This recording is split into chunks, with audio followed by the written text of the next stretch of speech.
The shock factor came because I knew what that no vote meant.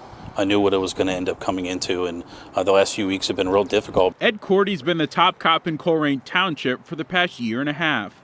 After voters rejected the levy for additional funding last month, he's having to make some really tough decisions. What it all comes down to is what do we need to do and what can we wish that we would be able to provide. Cordy says last year the department had an average of about 124 calls per day. That number continues to rise with calls up 6% over last year.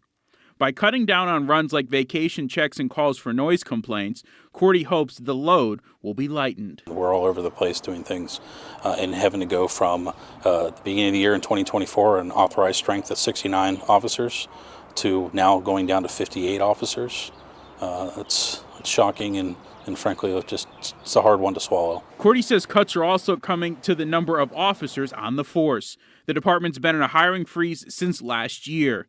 They now sit at 61 officers and will go down to 58 by the end of 2024. We'll have funding for the next 3 years at 58, 4 years at 58. Colerain Township residents we spoke with hope adjustments can be made in other areas to give the department what it needs. Now, I hate that because we need the police out here, and we really do.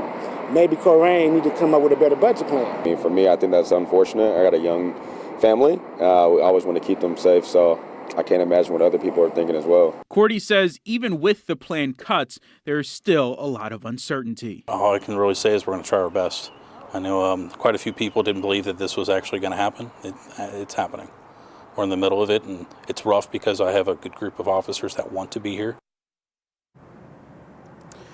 Chief Cordy says there are also plans to make cuts within the office staff in the department. Now, township trustees are also looking at ways to make adjustments and changes potentially to next year's budget to help fund the department further, but those decisions are still months away. Thanks for checking out the Local 12 YouTube channel. Click the links and tap subscribe to get notified anytime we post.